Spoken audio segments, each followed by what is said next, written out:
नमस्कार, कशा आहात? Good afternoon. तर आज आपण उन्हाळ्याची एक स्पेशल रेसिपी करूयात. तर हे आहे उपवासाचं लोणचं. उपवासाचं लोणचं इथे बनवत म्हणजे आज बनवलेलं आहे आणि नंतर रेसिपी सांगते मी आता तुम्हाला. तर यातला तुम्ही रस्सा बघा.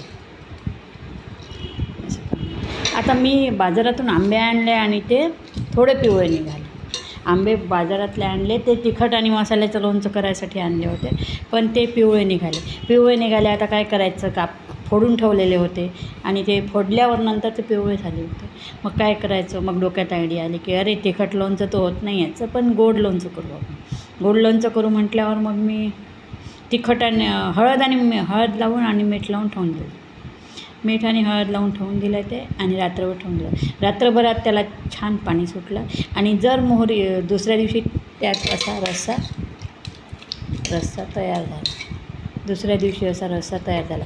याच्यात तेल पण नाही पाहिजे, तेल नाही, मोहरी नाही, काहीच नाही पाहिजे.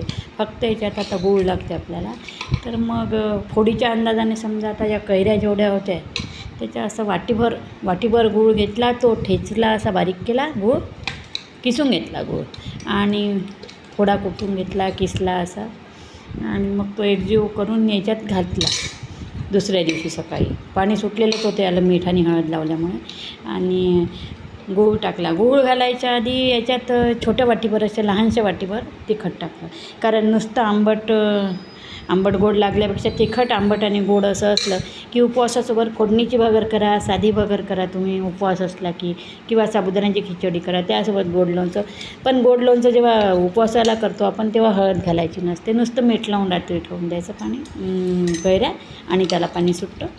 तर उपवासाचं करायचं असं तर कृपया मीठ बिनखरकटं घ्यायचं, ज्याला खरकटे हात लागत नाही, आणि गूळ घ्यायचा, आणि हे उपवासाला आंबट गोड असं चांगलं लागते. तिखट आंबट गोड तिखट हे टाकायचं. अशा प्रकारे हे आपलं लोणचं गोड तयार झालेलं आहे.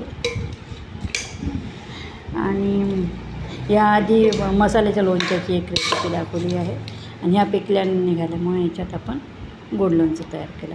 ते उपवासाला कधीही खाऊन सुरू येतं आणि अगदी सोपं आहे.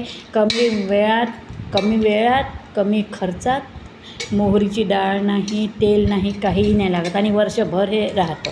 फक्त थंड्या पाण्यात वगैरे सुरुवातीला ऊन जेव्हा कडक तापतं तेव्हा ठेवायचं, काळजी घ्यायची थोडीशी त्याची. असं करून ठेवा, मग स्वस्त आणि मस्त असं उपवासाचं लोणचं, गोड लोणचं. Thank you very much.